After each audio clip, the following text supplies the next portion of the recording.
And we are now live, and we are waiting for our briefing to begin in approximately 2 minutes. So Dr. Melinda Desai and I will be presenting to the entire community in a few minutes on the HCMA legislative briefing on this HCM Awareness Day 2024. So Thank you. Good morning or good whatever to everybody listening. And Lisa, again, thank you and congratulations for where we are today as it relates to this disease. A lot of it is got to do with your tireless efforts. thank you. I really appreciate that. And I woke up this morning and got myself moving after my first day of testing negative for COVID in a week. And I turned on my television to catch up on the news. And what is the very first thing that shows up on my TV? A commercial for our new labeled indication drug for hypertrophic cardiomyopathy. And a patient story was literally the first thing I saw on TV this morning. So that was a great way to wake up on HCM Awareness Day. And we are really excited to be conducting 6 webinars today. We have a number of legislative briefings. This is our general briefing to all state legislative bodies. And we're going to talk a little bit about what we did on the Hill 2 weeks ago today. And we're going to learn a little bit about HCM and the HCMA. And we will officially begin in about a minute. So what's going on out there in Cleveland while we're waiting? Not a whole heck of a lot right now. I mean, just work and actually the weather's nice. I mean, it feels like spring in February in Cleveland, believe it or not. I mean, so hopefully it stays this way. So, I mean, that's a big win for us, I guess, in February. It's about 60 degrees here in New Jersey today, but it's raining miserably. Yeah, it's raining. I mean, rain I'll live with. In February, if it's not a blizzard, life is good. You've got a point there. Mm-hmm. Okay, we are going to begin our briefing now. So again, my name is Lisa Salberg. I'm the founder and CEO of the Hypertrophic Cardiomyopathy Association. And for this presentation, I am joined by good friend, Dr. Melinda Desai of the Cleveland Clinic. And good morning, Melinda, and welcome to HCM Awareness Day 2024. Good morning, everybody. Good morning, Lisa. And yes, welcome to HCM Awareness to everybody that is listening. Fantastic. Okay, let me get started. And if you have any questions, you can drop them in the chat box, or you can wait till the end of the presentation and you can drop your questions in, and we will answer any and all questions that you may have. So, what are we going to do today? You're going to learn a little bit about who the HCMA is, what HCM is. You're going to hear about our state-based report cards. And you're going to hear 2 stories of families who have lived with HCM. You're going to hear it in their own words in some parts. We're going to ask for some interaction from you, our lawmakers at the state level, and we'll answer any of your questions. So the HCMA is a 501c3 nonprofit organization founded in 1996. It came from a personal loss. My sister had passed away suddenly and unexpectedly from mismanaged HCM, and that began the work of the organization to ensure that we focus on this disease and ensure that patients around the world can get timely access to care and basically keep families whole. So we've been doing this through a number of projects. You can learn more about us at 4hcm.org. And if you'd like to join us tonight for a webinar, you'll hear all about the different projects that we're working on and the amazing clinical trial opportunities for HCM patients around the world.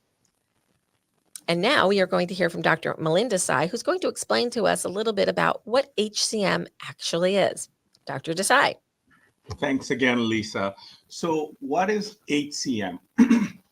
So in simple terms, if you break down these big words, hypertrophic cardiomyopathy, hypertrophy is thickening of the heart muscle. Cardio, obviously, is heart. Myo is muscle, and pathy is disease. So this is, if you break it down simply, it's a disease which predominantly results in very thick heart muscles. It is a serious disease, and if not well managed, can lead to serious health conditions. Typically, what these patients, as I alluded to, present with is the thickening in their heart muscle is out of proportion to any other explainable causes. And essentially what it results is the heart becomes stiff. It leaves less room for blood to fill the heart, and it uses energy in a highly inefficient manner. So all these things result in a lot of symptomatology that you see commonly with HCM. This is, if we do the math, it is the most common inherited cardiovascular disorder. 1 in 250 patients seem to have it, which if you do the math and simple extrapolation in USA, 1.3 million patients would have HCM. However, to the best of our knowledge, we only know of approximately 150,000 patients. That means more than 80% patients are still either undiagnosed, underdiagnosed, or worse, misdiagnosed. Often you hear about HCM in the context of sudden cardiac death, especially when an athlete dies or a young person in your community dies.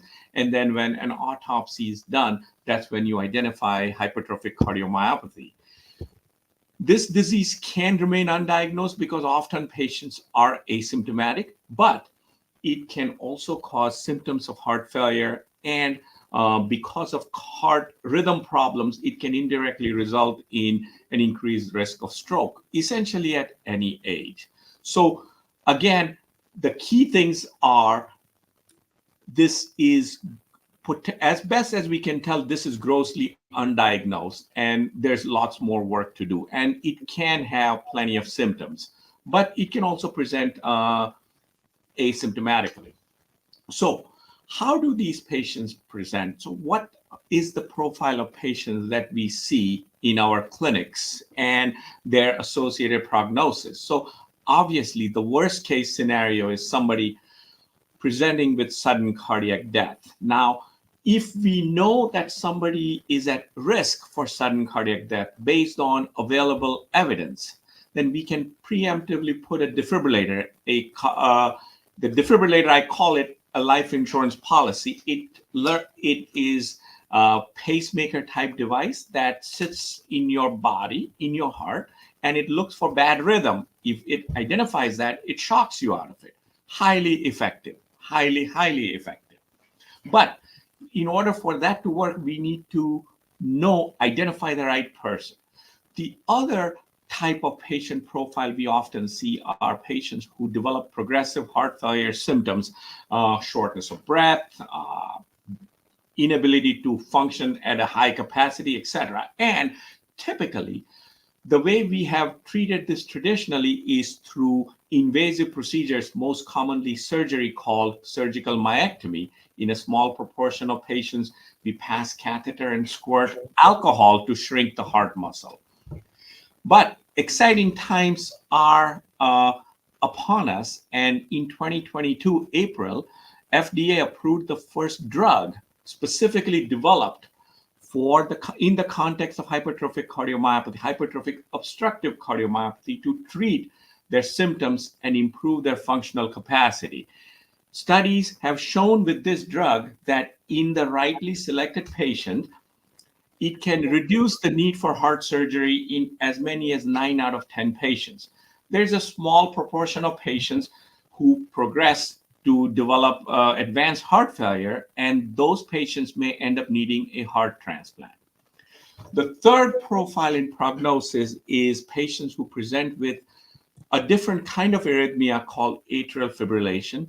This arrhythmia basically exponentially increases your risk for further heart failure, but also a stroke. And it requires treatment with drugs. It requires diligent treatment with blood thinner, anticoagulants, and in selected patients, it may require a procedure called ablation, where we try to burn the short circuit that is causing atrial fibrillation. So as you can imagine, it is different strokes for different folks.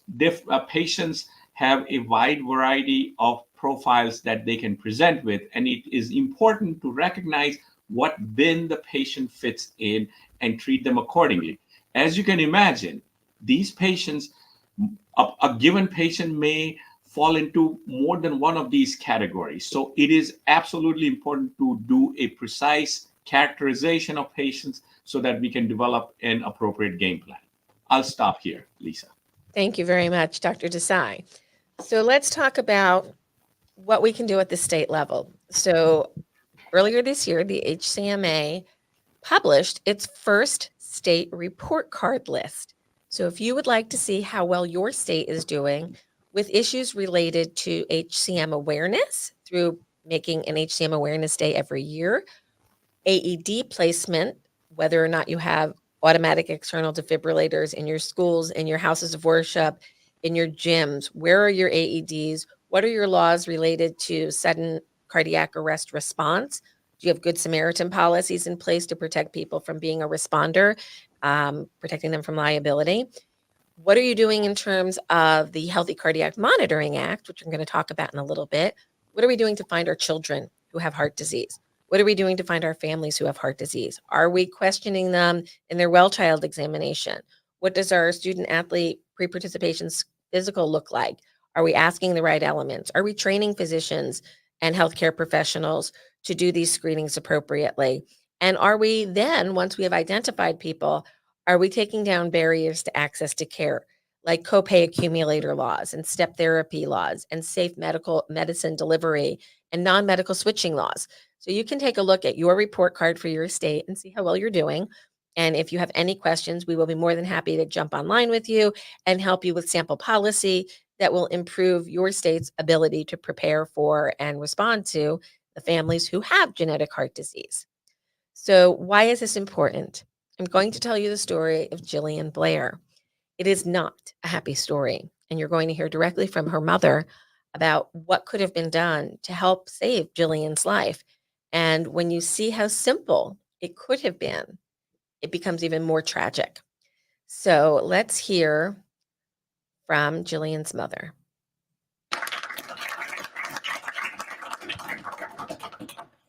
Just hit the key and it'll take to the next slide. Thank you. Okay.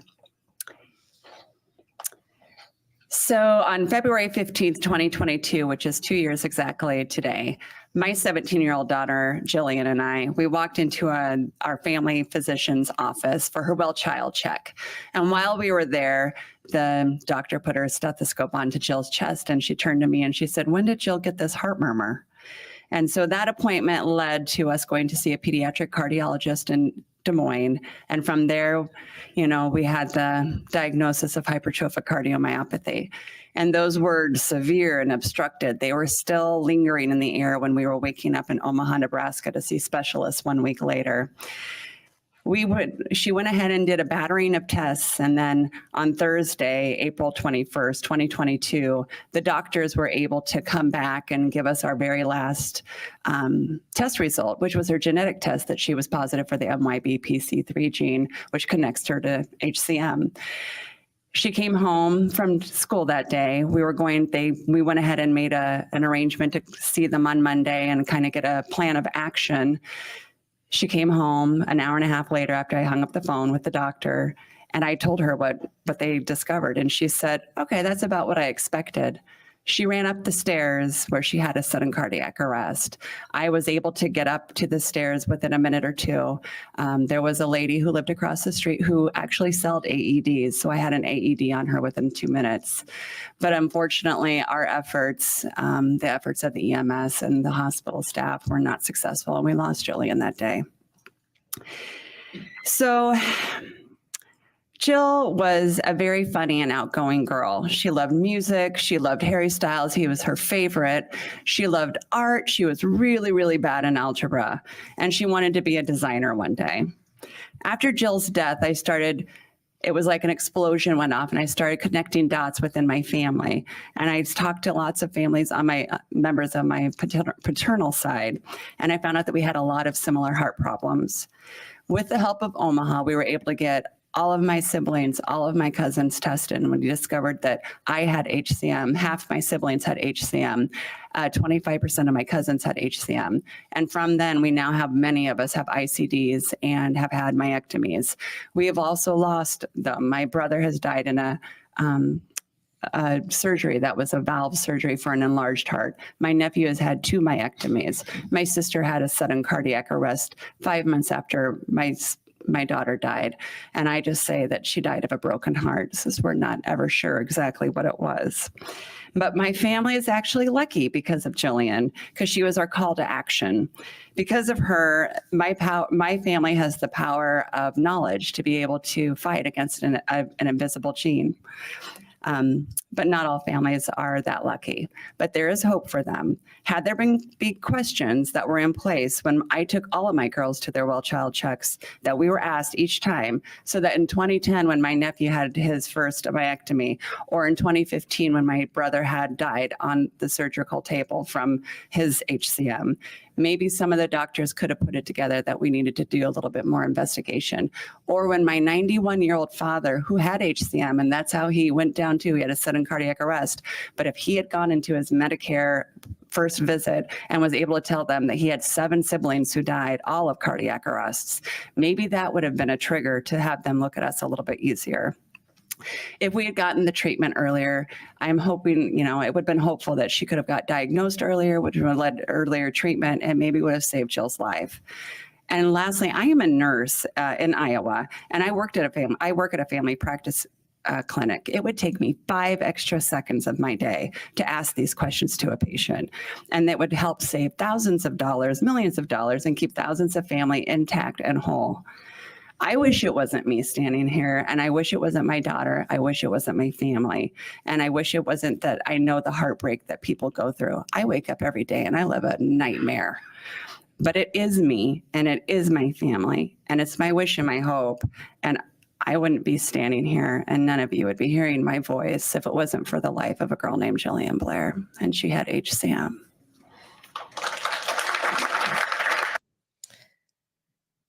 I don't know what other wake-up call people might need than hearing that woman's story. But let's take a look a little bit more about Jillian. If we could have put the pieces of the puzzle together sooner, if we could have put the family history, the father's history, the grandfather's history, the uncle's history, the nephew, and we could have taken all of that and put it into context much earlier through things like the Healthy Cardiac Monitoring Act, Jillian might be here today, and she might be providing testimony on how she got diagnosed. Instead, we hear from her mother, who is suffering a traumatic loss. So I wanted to share some photos of Jillian to remind you that she's everybody's child. She could be yours. She could be your niece, nephew, son, nephew, daughter, family member. She could be anybody. And the faces of HCM we have heart disease tattooed upon our forehead. We look like everybody else. So may we not forget Jillian. But Jillian is only one story. And I want to share another one with you. And his name is Derek Armstead. Derek's story profoundly affected me. And I've been in this space for nearly 30 years. Derek passed out one day while playing with his nieces and nephews. And he was brought to the emergency room, and they said, "We think you had a seizure." Nobody ever asked Derek about his family heart health history. They would have found out that his mother died before she was 30 years old. And here was Derek, 29 years old, having had a syncopal episode that didn't seem to be normal. They never asked about his family heart health history. And when he presented at the emergency room, nobody did any cardiac testing at all. He was a young, otherwise healthy-looking Black man. I do not think that this is something that doesn't happen in other parts of the country every day. We tend to judge books by covers, and we should not. Because 5 days after his first emergency room visit, Derek had a second event, but this one was fatal. He had carried his small child up the stairs in a car carrier, got to the top of the stairs, looked at his fiance, and said, "I don't feel well," and dropped dead right in front of her. And this could have been avoided 5 days earlier in the emergency room. If somebody had done some cardiac testing on this young man, they would have seen that this was a cardiac arrest, that he survived the first time, but he didn't survive the second time. So in his memory, and in memory of all of those, of all colors, from all parts of our world, we want to bring to light the All Hearts Collaborative, which is an initiative that we are working on to help identify those with HCM in all communities, and specifically in communities of color. We have a very significant underdiagnosis in the Black and Brown communities, and we are committed to helping identify all with HCM from all walks of life. So we need to get into places where everybody is getting their same level of care. So the Healthy Cardiac Monitoring Act is a series of draft legislation mirrored after what we've conducted here in the state of New Jersey back in 2015, and that is to add the well child examination questions about family heart health history.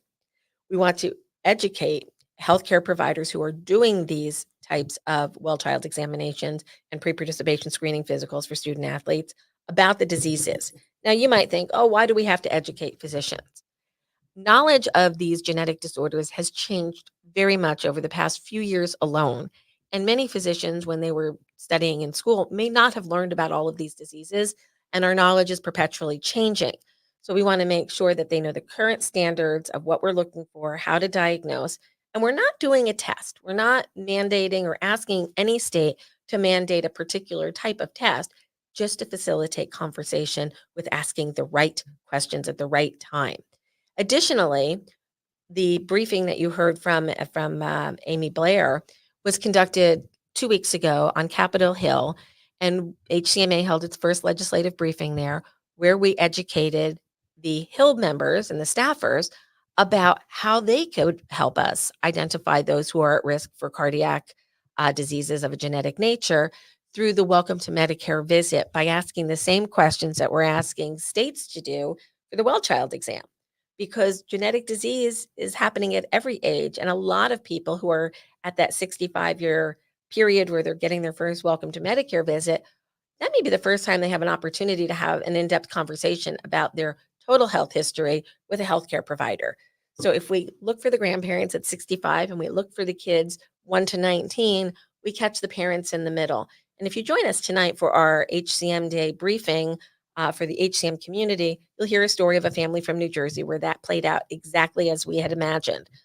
Kid goes in for a pre-participation screening physical, identified him, got him to care, screened family, found dad. Family can remain whole and get the proper treatment.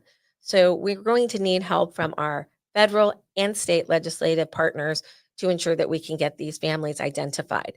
So we know that there's approximately 330 million people living in the United States.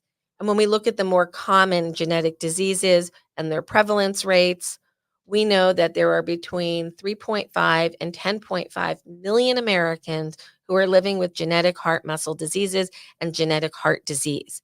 We need to find them. We don't want to spend more healthcare dollars. We want to be more efficient in our utilization of healthcare dollars and making sure the right patients are getting the right treatments at the right time. So there is something that you can do at the state level to make sure that families are getting identified, and that is to enact legislation that allows us to ask questions in these events, and that we are looking at the federal level so that we can make sure that we're asking about our seniors and their heart health.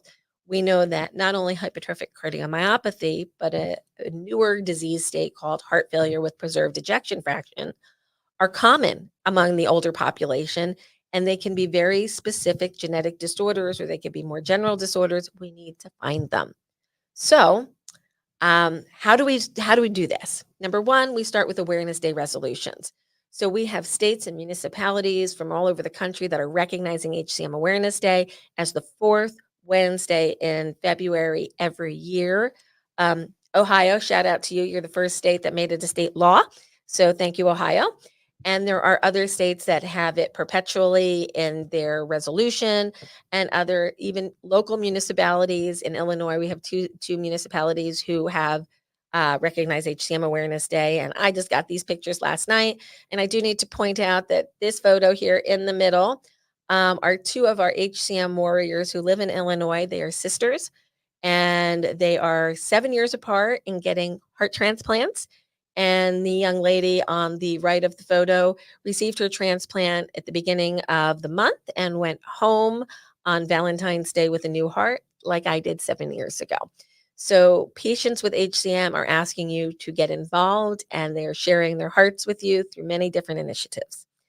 So if you would like to have a conversation with the HCMA office about what you can do to help promote HCM Awareness Day, to improve Healthy Cardiac Monitoring Act, to move through your state, we want to talk to you. We want to have meaningful conversations about how we can make this law in your state and make sure that these families are protected. So you can email us at support@4hcm.org. You can use this QR code to set an appointment with our legislative team, and we are more than happy to speak with you. We have different state level legislative champions, and Rosemary Conlin is the chair of our legislative advocacy committee, and she will be coordinating with different states to identify our individual HCM champions in your state. We may have it already, as this is our general briefing for the entire country this year's HCM Awareness Day. We can align you with your individual state champion if you contact us. And we want to thank all of our partners, our HCMA recognized centers of excellence partners, like Dr. Desai at the Cleveland Clinic, and our full staff, our board, our volunteers, and our partners, and our sponsors for making things like HCM Awareness Day possible. And we are definitely looking to bring everybody's voices to the table. I have to acknowledge that I would not be here if not for a woman named Brandy, who was my heart donor a little over 7 years ago. So we need you to share your heart with us so that we can share our hearts with you, and we can save hearts all over the world. If you have any questions, we are more than happy to take them at this time. Dr. Desai, what do you think about these initiatives? I think this is exactly what is needed in this country. I think we need to be practicing proactive medicine rather than reactive medicine. And more importantly, look, every life is important. Every human being, every life is important. But, to me, when you lose a young person, like, the two folks you talked about, at the prime of their lives, okay, lots of downhill stuff to give to the world. I think that hurts a lot more. That truly hurts. So I think, these things that you are doing, that we are doing together, all of us, I think these are exactly what is needed. I mean, Lisa, we've talked about this, right? The field has come such a long way. I think the best thing that has happened to this field is everybody's talking about it now. The more we talk, the more we will do things about it. Look, for years and years and years, there were we got nothing that we can offer you. Then all we can offer you is surgery. Now we can offer you drugs. Now, as you very well know, we are into highly advanced stuff, gene therapies, genetic this and genetic that. Look, I can be reasonably confident that by the time my career winds down, we may have a cure for this disease, where we can think about potentially curing this disease. So I think, and none of this is possible unless we recognize and have these kind of conversations. So again, commend you for doing what you're doing, and I think we still have lots of work to do. Oh, we definitely have lots of work to do. Because we didn't touch on it and you just mentioned it, I will bring it up because many people at the state legislative level may not be aware that the first genetic therapy happened at Cleveland Clinic in hypertrophic cardiomyopathy in October of 2023. And because we have delivered that first therapy and a few other patients are tapped up ready to go and follow that patient, and we don't know whether it worked or not, it's just a clinical trial at this point. The concept that we have taken the Human Genome Project, our knowledge of HCM genetics, and now there are partners in biotech who have figured out how to deliver therapies to certain genetic mutations. We can cure people potentially when we never had that opportunity before.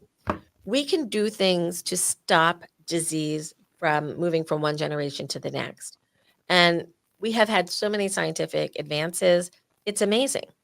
But we're still losing people to undiagnosed HCM.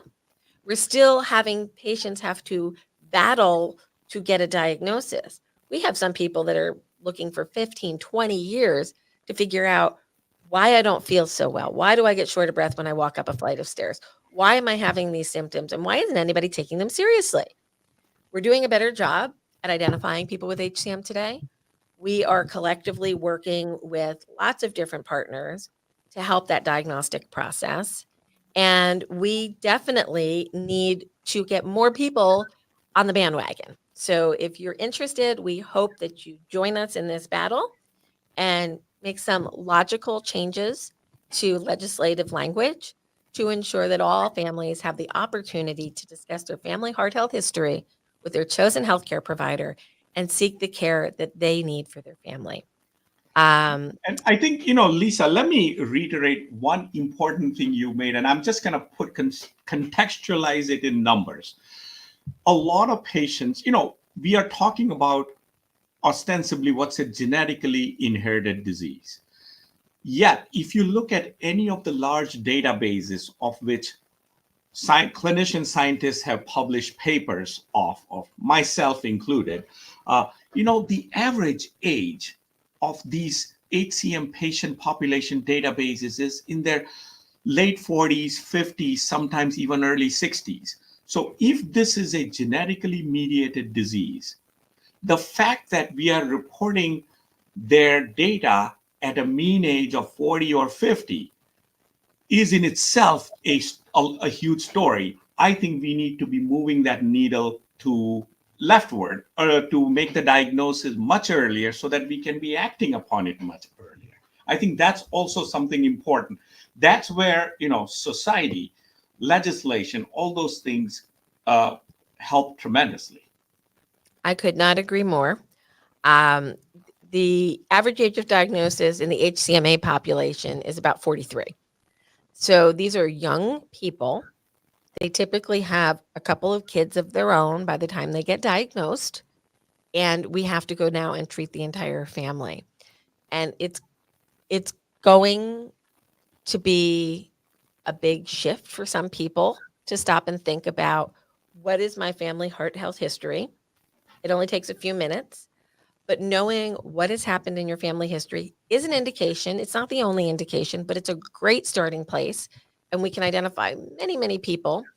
And if you join us tonight for our webinar, you're going to hear from some of our ambassadors who share their HCM family stories and the realization that, maybe their mother suffered from HCM and went undiagnosed her whole life and died not a nice death. We want to make sure that people are getting the care that they need and that these families are not, traumatized by death from HCM. You can live a very long, good quality life with HCM. I have had many clients in their late 80s and 90s. And if you look at our legislative briefing from the Hill, you'll see one of my favorites, Marcia, who actually had her surgery out with you at Cleveland Clinic 10 years ago. And she's 81 3/4, I think is her age right now. And she's living a wonderful life. In fact, she's currently a model on QVC sometimes. So she's an amazing woman and she's living into her 80s well with HCM. So if we can identify and if we can treat, you can live a long life with a wonky heart, or maybe someday we can even cure some of these wonky hearts. Joanne, you've asked a question. Have you presented to healthcare professionals through Project Echo? I'm not familiar with Project Echo. If you'd like to send us information on that, be more than happy to look at it. The HCMA provides a lot of medical education. We're partnered with a group that's doing a project called HCM Academy, where you can get online education about HCM. And we partner with many of our industry partners as well as our advocacy partners to provide medical education to clinicians worldwide. So that is part of our portfolio. So thank you for bringing that up. And if you want to email us at support@4hcm.org, we'd be more than happy to take a look at that particular project. But I want to be very clear. I hear the word echo, so I think echocardiography. We do not think that we have the bandwidth in this country at this time to provide echocardiography for every American. So we need to identify those who have higher risk phenotypes and make sure they get referred in and get the proper test for their heart. For some of them, it may be an echocardiogram. If it's maybe, another form of congenital or genetic heart disease, it may be other tests that are necessary. So we want to make sure that the right people get the right tests at the right time and get to diagnosis. And Lisa, let me interject also. So as in every sphere of life, we are barreling rapidly towards artificial intelligence and machine learning and all the things Whoops. that go along with it. So medicine is not far behind. In fact, medicine is in the thick of things, and use of AI, artificial intelligence, is rapidly increasing. So pattern recognition, you can take an echocardiogram or any of the scans that we do, or even take it at a step before that. And EKG, an electrocardiogram, is extremely common and relatively cost-effective way of screening for individuals. Multiple centers, multiple companies are leveraging AI to identify patterns on ECG that could suggest hypertrophic cardiomyopathy or other diseases. So I think this space is going to explode right into our eyes. I mean, I will, again, at the Cleveland Clinic, actually last week, we started a clinical program where all the ECGs are going to be screened for HCM. So not just the patient that we are seeing in my clinic or my partner's clinic, but seen across the system. That's the vision, is that we are going to put those ECGs through a ringer and reduce the number of undiagnosed or misdiagnosed EKGs. But this is truly a team sport. It is going to require a team effort on part of patients, legislators, hospitals, healthcare providers, advocacy groups, etc. But I think the key is we need to be proactive rather than reactive. Completely agree. And we are in talks with a couple of these companies right now to come on as partners. And we're getting to the point where it's going to be easier to make diagnoses, and we're going to have targeted diagnoses. But still, for a lot of these disorders, having expertise in the particular disease state is critically important. So our HCM Center of Excellence partners, you're probably going to get busier. And on that note, we're going to wrap up our general screening, our general session here today, because we got to get off to Florida specifically. And we thank you, Dr. Desai, for joining us today. And we hope many of you will join us this evening for HCM Awareness Day from the HCMA. Thank you and have a great day. Thank you. Thanks.